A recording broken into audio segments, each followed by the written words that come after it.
Hello and welcome to another episode of My Opinion Means Nothing. This week on the show, I am joined by Tree with Roots. Hello. Hello, man. How are you doing today? I'm well, thank you. I'm well. That's good to hear. Yeah, I'm feeling a little bit tired, but I'm good. Planning a few bits and pieces, just monitoring my energy levels and my thoughts. Fair. I've had a few very honest conversations with family members, particularly with my dad. And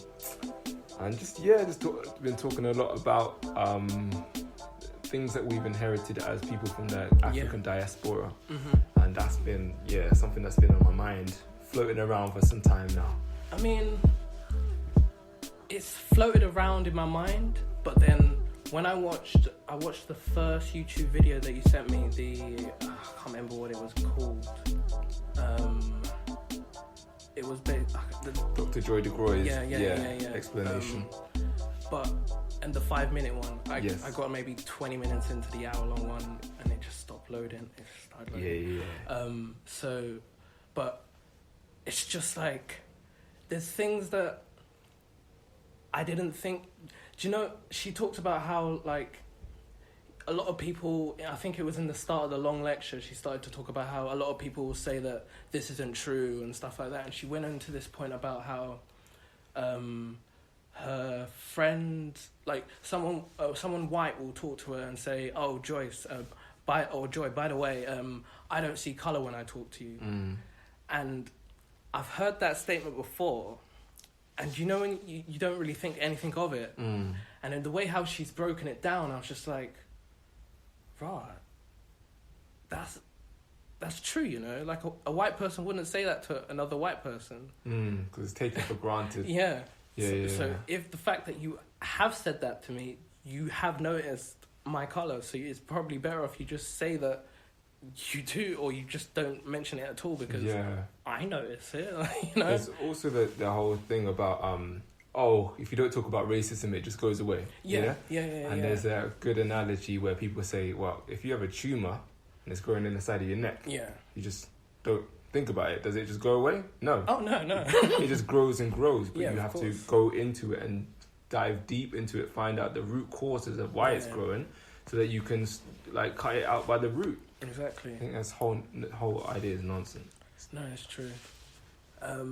So before we get into that talk, I want to just touch on a few things that I've seen that's happening in the world. So the first will be about how the Brexit talks for the trade agreement with the EU, they're going to be starting kind of soon. And when I read that statement in general, I thought that was all agreed within the deal for Brexit, you know? Like, I didn't think they would have still had to have a separate talk about how we're going to trade and how much it's going to cost and everything like that. So basically the UK are saying that they're accusing the EU of being too tough on them for what they want. And it's because the UK want this free trade agreement. They want to be able to trade with the EU for free, like they had it when they were in the EU. But we asked to leave the EU, so we must think that if we ask to leave, there must be some sort of backlash for us asking to leave, so we can't get the same deal that we had when we were in the team, I guess.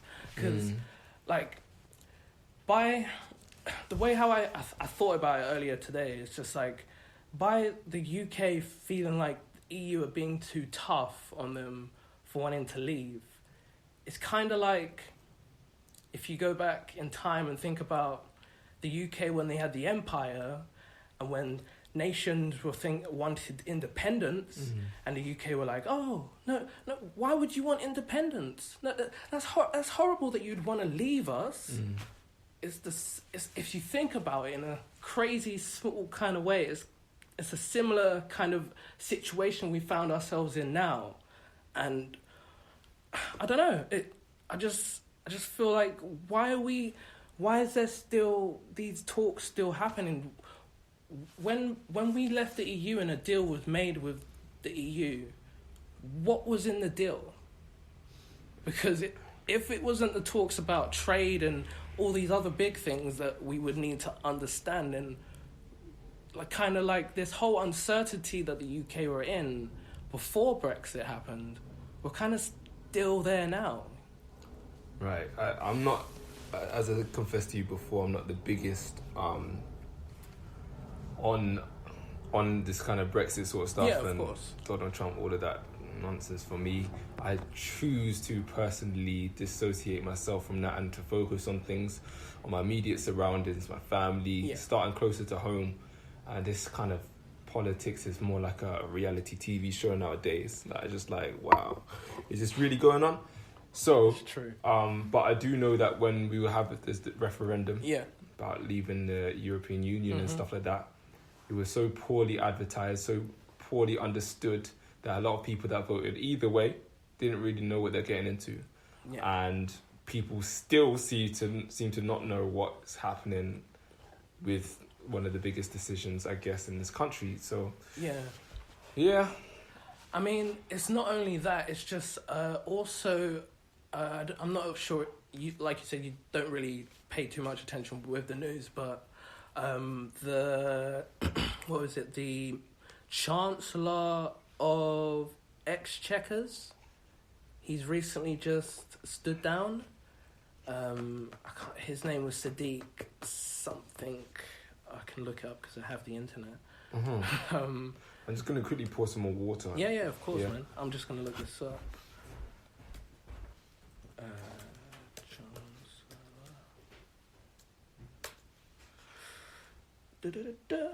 Exchequers, exactly. What is his name?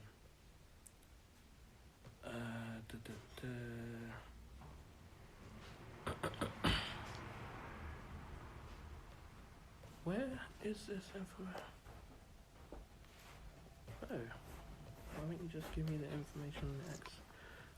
So this is the new guy, but I want to know the other guy, predecessor. So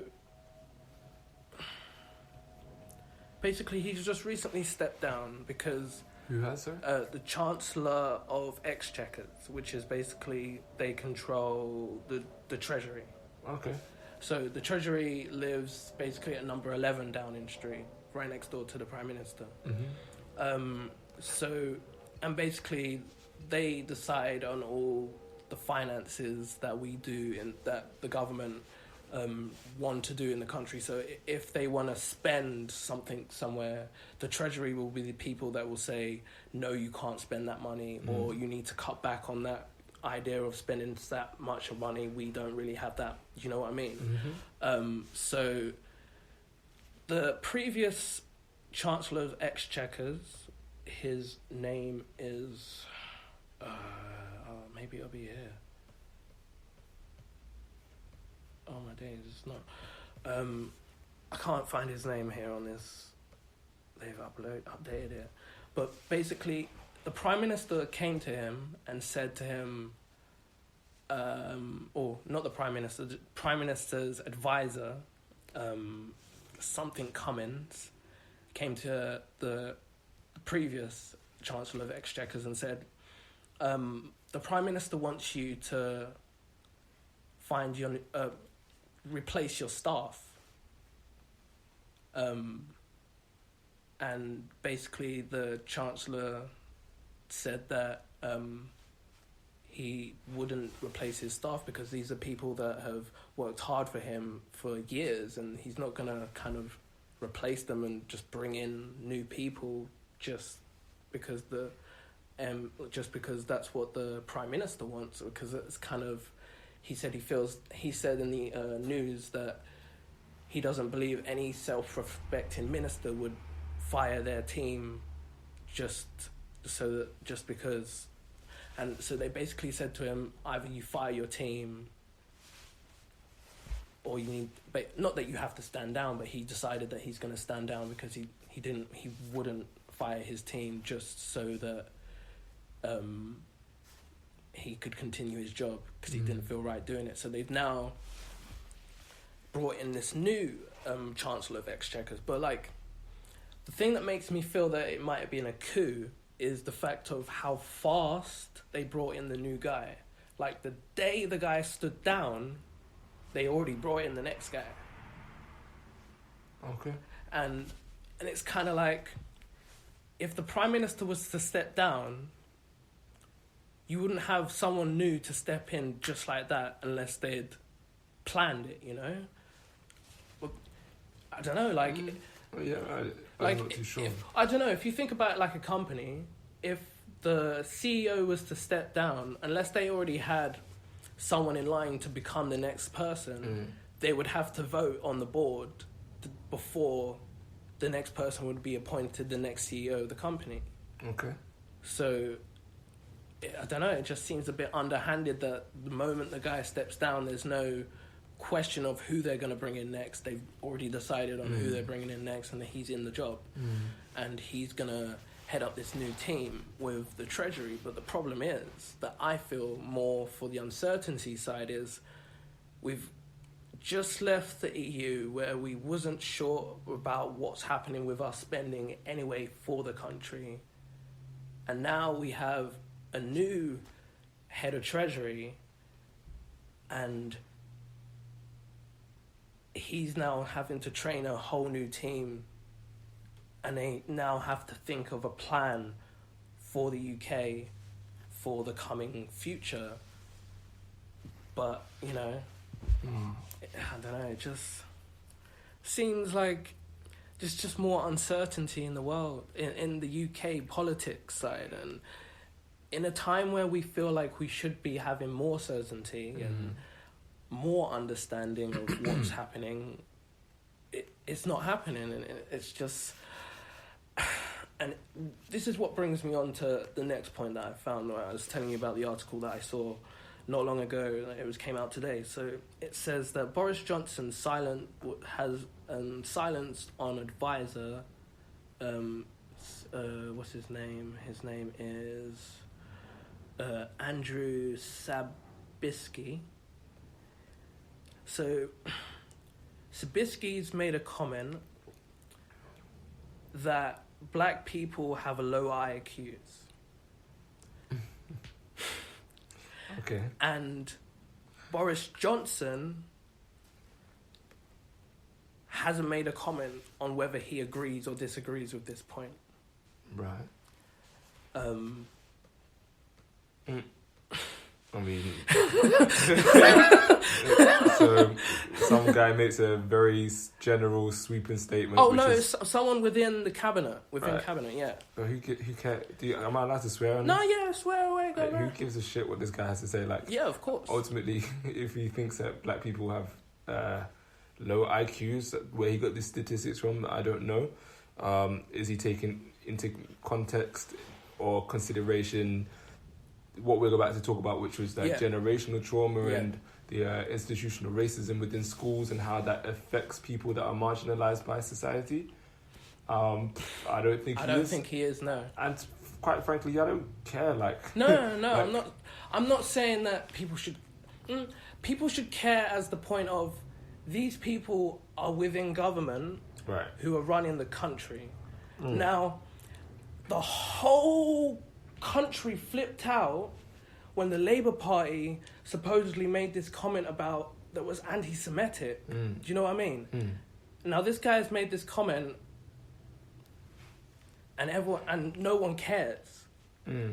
Yeah, people like to pick and choose. Yeah. What makes the tabloids? Do you know what I mean?